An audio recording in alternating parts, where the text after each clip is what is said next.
नमस्कार दोस्तों, मैं शिवेन पांडे आपका दोस्त आपका भाई स्वागत करता हूं नमस्ते गुरुजी क्लासेस में। दोस्तों, जैसा कि आपको दिखाई दे रहा है कि आज हम मध्य प्रदेश के पर्यटन स्थल की बात करने वाले हैं। तो इस वीडियो में हम मध्य प्रदेश के प्राकृतिक पर्यटक स्थल की बात करने वाले हैं, जिसमें पचमढ़ी, अमरकंटक, भेड़ा घाट, भीमबेटका की गुफाएं, भर्तृहरि की गुफाएं, इसके अलावा उदयगिरि की गुफाएं, बाघ की गुफाएं, इन सब चीज़ों का हम जिक्र इस वीडियो में करने वाले हैं। तो कुल मिला के मध्य प्रदेश के जितने भी प्राकृतिक पर्यटक स्थल हैं, इनसे मध्य प्रदेश की एमपीपीएससी और व्यापम की परीक्षाओं में भर कर सवाल आते हैं। कौन सा स्थान कहाँ पर है, किस लिए प्रसिद्ध है, किन चीज़ों के लिए प्रसिद्ध है, यहाँ से तमाम सवाल बनते हैं। तो आइए हम वीडियो की शुरुआत करते हैं मध्य प्रदेश के पर्यटन स्थल की, जिसमें आज हम बात करने वाले हैं मध्य प्रदेश के प्राकृतिक पर्यटन स्थल की, जिसमें पहली बात हमारी होगी मध्य प्रदेश के पचमढ़ी की। तो आइए वीडियो को शुरू करते हैं। तो पचमढ़ी की खोज सर्वप्रथम हम जानते हैं कि पचमढ़ी की खोज किसने की थी। तो कैप्टन फोरिसिथ ने 1862 में पचमढ़ी की खोज की थी। पचमढ़ी को मध्य प्रदेश की ग्रीष्मकालीन राजधानी कहा जाता है। ग्रीष्मकालीन राजधानी के साथ साथ इसे मध्य प्रदेश का छत भी कहा जाता है। छत क्यों कहा जाता है? सबसे पहली बात तो आपको ये पता होना चाहिए कि जो पचमढ़ी है वो होशंगाबाद जिले के अंतर्गत आती है। होशंगाबाद जिला जो कि नर्मदा नदी के बाएं तट पर है। इसके अलावा आपको ये पता होना चाहिए कि जो होशंगाबाद जिला है मेरे दोस्त मेरे भाई, वो सतपुड़ा पर्वत पर स्थित है। सतपुड़ा पर्वत पर स्थित है होशंगाबाद। और सतपुड़ा पर्वत नर्मदा नदी के बाएं तट पर है सतपुड़ा पर्वत, ठीक है। नर्मदा नदी के बाएं तट पर है सतपुड़ा पर्वत। यहीं पर महादेव की पहाड़ी है जो सतपुड़ा का मध्य भाग है। सतपुड़ा के मध्य भाग में धूपगढ़ की चोटी आती है जो कि महादेव श्रेणी का ही भाग है। ये पचमढ़ी के पास ही आती है। धूपगढ़ 1350 मीटर है इसकी हाइट। धूपगढ़ मध्य प्रदेश की सबसे ऊंची चोटी है जो कि सतपुड़ा का ही भाग है, महादेव श्रेणी के अंतर्गत आती है। महादेव श्रेणी मध्य सतपुड़ा के अंतर्गत आता है। ये बात आप समझ गए। यानी सतपुड़ा में भी मध्य सतपुड़ा और मध्य सतपुड़ा में भी महादेव श्रेणी, जिसमें 1350 मीटर ऊंची है धूपगढ़, इसी के पास आती है हमारी पचमढ़ी चोटी भी। तो पचमढ़ी तो सतपुड़ा की रानी भी कहलाती है। इसकी ऊंचाई और सुंदरता के कारण इसे सतपुड़ा की रानी भी कहा जाता है। और इसमें आपको ये पता होना चाहिए कि पचमढ़ी को 1999 में जैव आरक्षित क्षेत्र घोषित किया गया है। पचमढ़ी के पास मेरे दोस्त मेरे भाई तवा नदी और देनवा नदी, कौन सी नदी? तवा नदी और देनवा नदी का संगम है। और उसके संगम पर एक वन स्थित है जिसको मढ़ई वन क्षेत्र कहा जाता है। तो मढ़ई वन क्षेत्र कहाँ है? यह भी पचमढ़ी में है।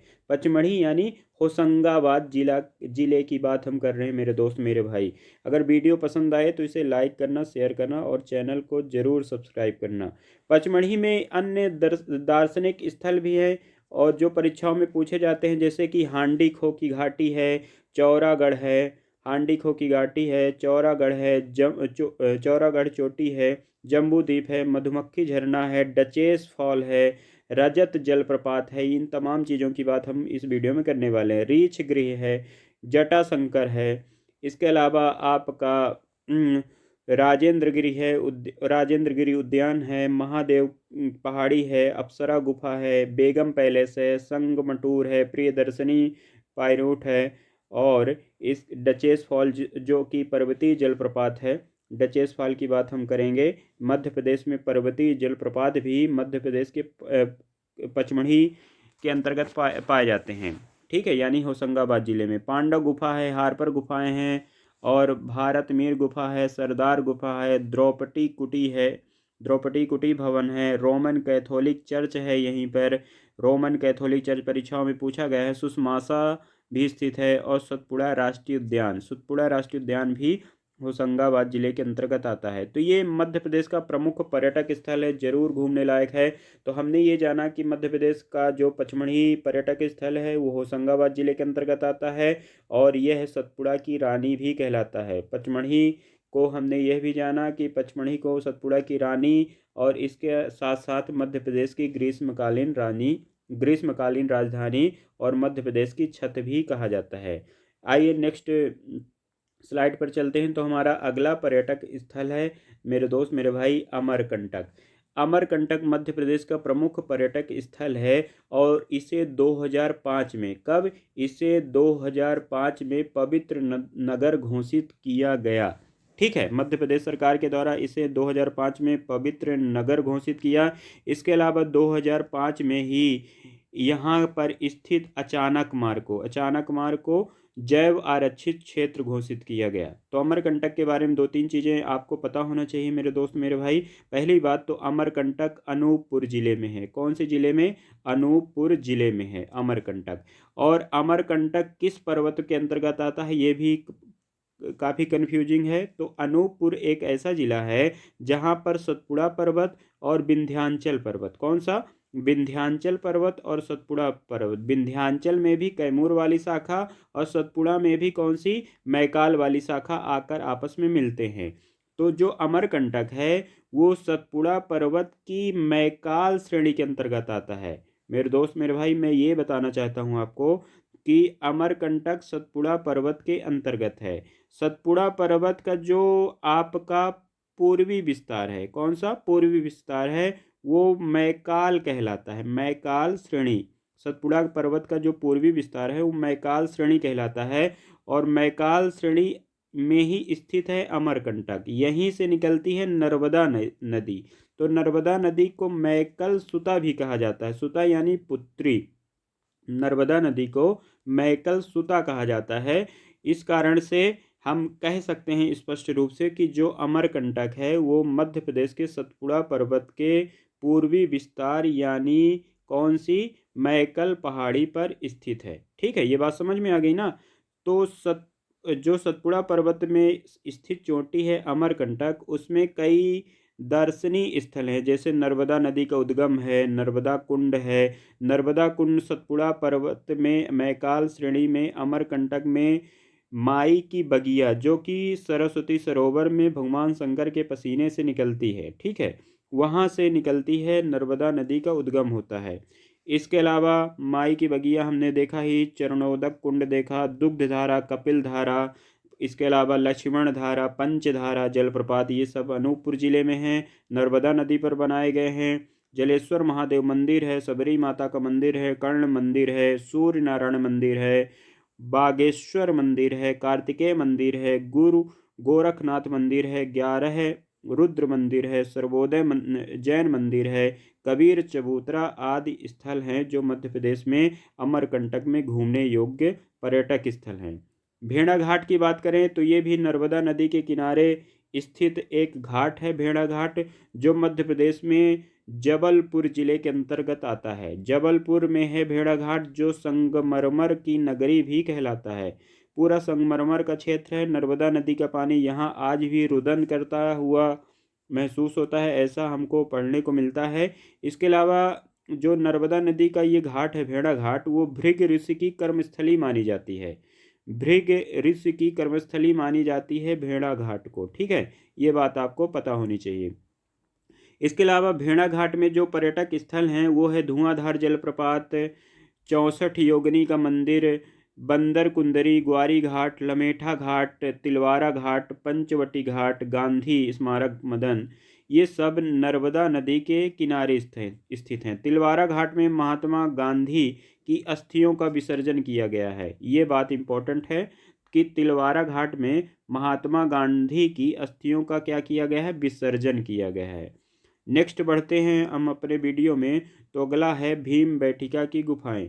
भीम बैठिका की गुफाएं को आइए समझते हैं कि क्यों प्रसिद्ध है भीम बैठिका की गुफाएं। भीम बैठिका की गुफाएं को हमेशा से हम पढ़ते आ रहे हैं कि यह शैल चित्रकला के लिए प्रसिद्ध है। आदि मानव काल में शैल चित्रकला की एक जीता जागता उदाहरण अगर कोई मिलता है तो वो है भीम बैठिका की गुफाएं। भीम बैठिका की गुफाएं मध्य प्रदेश में रायसेन जिले में है। कौन से जिले में? रायसेन जिले में। आदि मानव द्वारा बनाए गए शैल चित्र के लिए यह प्रसिद्ध है। डॉक्टर विष्णुधर वाकणकर ने 1957 से 58 के बीच में इसकी खोज की थी। तो किसने खोज की? पहली बात तो ये रायसेन जिले में है, विंध्याचल पहाड़ी पर स्थित है। पहाड़ी का नाम भी याद रखिएगा, भीमबेटका विंध्याचल पर्वत का ही विस्तार है। इसके अलावा यह है 1957-58 में विष्णुधर वाकणकर ने इसकी खोज की और 2003 में, कब? 2003 में इसको यूनेस्को की विश्व धरोहर सूची में शामिल किया गया।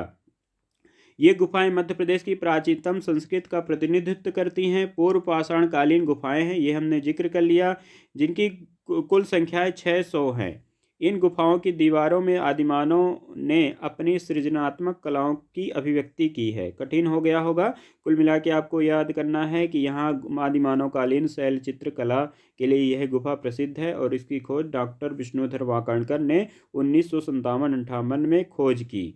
अगली गुफा पर चलते हैं, पर्यटक स्थल पर, वो है भर्तृहरि की गुफाएं।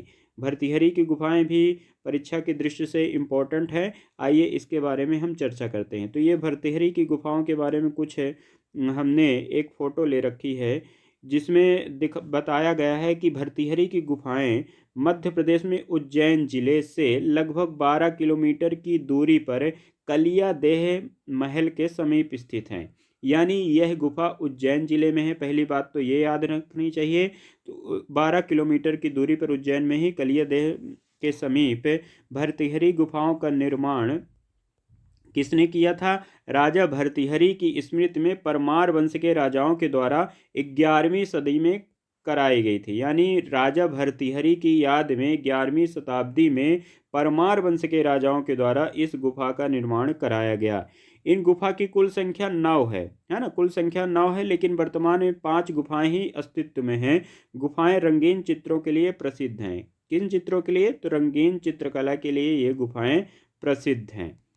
चलिए ठीक है, आपको आशा करता हूँ ये वीडियो अच्छा लग रहा होगा। यदि अच्छा लगता है तो प्लीज़ मेरी मेहनत को आप प्रमोट करिए और मेरे वीडियो को लाइक करिए, शेयर करिए, सब्सक्राइब करिए, ताकि मुझे नेक्स्ट वीडियो बनाने की प्रेरणा मिलती रहे। दूसरा है उदयगिरी की गुफा। उदयगिरी की गुफा विदिशा जिले में है। प्राचीन नाम इसका नीचोगिरी है। इनकी स्थापना 4वीं से 5वीं शताब्दी के बीच में राजा भोज के पुत्र उदयदित्य ने की थी। उदयदित्य के नाम पर ही विदिशा, जो बेसनगर पहला कहलाता था, इसका नाम उदयगिरी पड़ा था। यहाँ पर वर्तमान में 20 गुफाएं हैं जो हिंदू और जैन धर्म से संबंधित हैं, है ना? तो ये बात आपको पता होनी चाहिए कि उदयगिरी की गुफा विदिशा जिले में है। विदिशा जिले को पहले बेसनगर कहा जाता था, बेसनगर कहा जाता था। नदी पूछे तो यह है बेतवा नदी के किनारे स्थित है ना? राजा भोज जो परमार वंश का राजा था, उनका पौत्र उदयदित्य के नाम पर इस गुफा का नाम उदयगिरी पड़ा। वर्तमान में यहाँ पे 20 गुफाएं हैं, 20 गुफाएं हैं और ये गुफाएं हिंदू धर्म और जैन धर्म को समर्पित हैं। गुफा क्रमांक 1 और 20, कौन? 1 और 20, ये दो गुफा जैन धर्म को संबंधित है। जैन धर्म को गुफा क्रमांक 1 और 20 संबंधित है। बाकी गुफा 2 से लेके 19 तक जितनी भी गुफाएं हैं वो हिंदू धर्म को समर्पित हैं। उदयगिरी की गुफाएं 1951 में भारतीय पुरातत्व सर्वेक्षण भोपाल मंडल के अधीन सुरक्षित की गई हैं। ये बात आपको पता होनी चाहिए, ठीक है? तो उदयगिरी की गुफा विदिशा जिले, ये उदयगिरी की गुफा से ही लिया गया एक चित्र है जो कि किसका प्रतीक है, ये आपको पता होना चाहिए। भगवान विष्णु के बराह अवतार का प्रतीक है।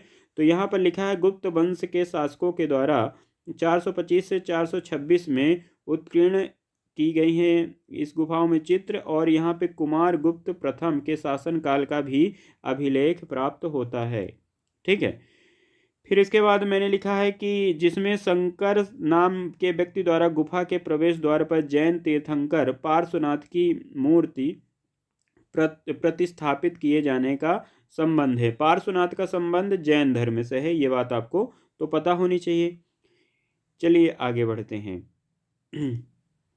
तो ये क्या हो गई? उदयगिरी की गुफा।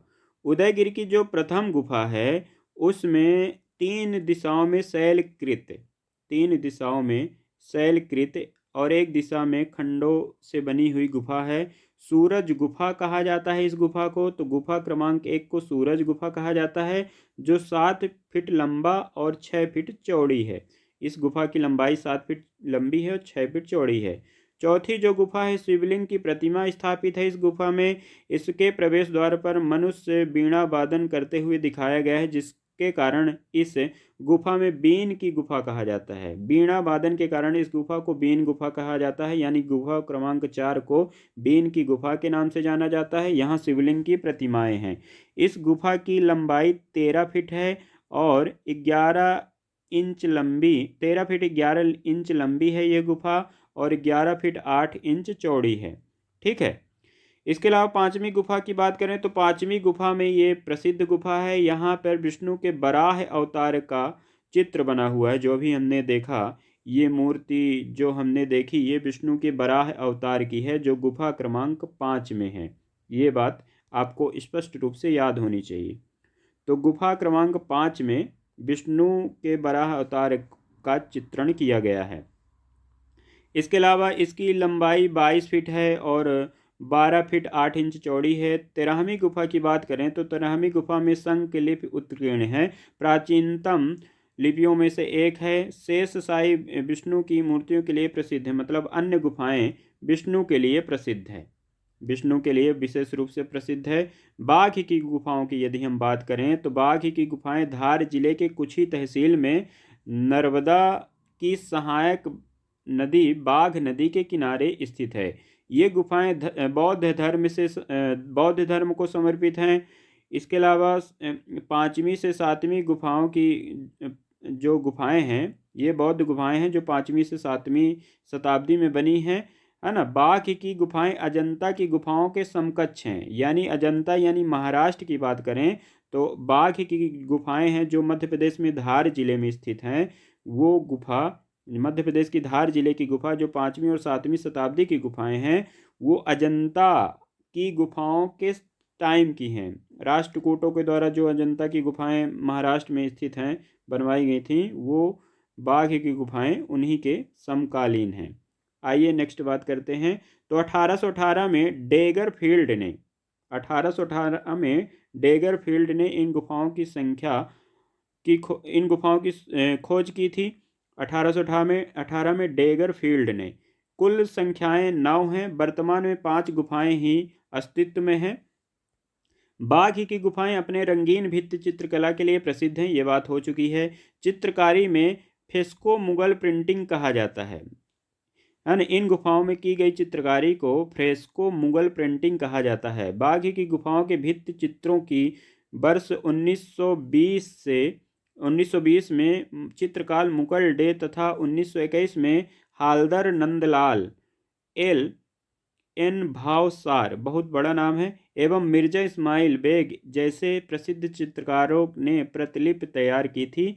इन गुफाओं को वर्ष 1951 में राष्ट्रीय स्मारक घोषित किया गया। तो इम्पोर्टेंट लाइन यहाँ पे निकल कर आ रही है कि इन गुफाओं को 1951 में राष्ट्रीय स्मारक घोषित किया गया है। ये बात आपको याद होनी चाहिए। फिर पहली गुफा गृह गुफा है। दूसरी गुफा पंच पांडु कहलाती है। तीसरी गुफा हाथी खाना, चौथी गुफा रंग महल, और 5वीं गुफा जो है, इसके बारे में आपको होमवर्क हमने दे के रखा है। क्वेश्चन मार्क लगाना था हमको, वहाँ पे प्रिंटिंग मिस्टेक हुआ है थोड़ा सा, ये आपको पता करना है। तो यदि आपको ये वीडियो पसंद आया तो प्लीज़ इस वीडियो को लाइक करें, शेयर करें, सब्सक्राइब करें, और मेरे चैनल को थोड़ा सा आप लोग प्रमोट करें ताकि मुझे मोटिवेशन मिले। Thank you so much.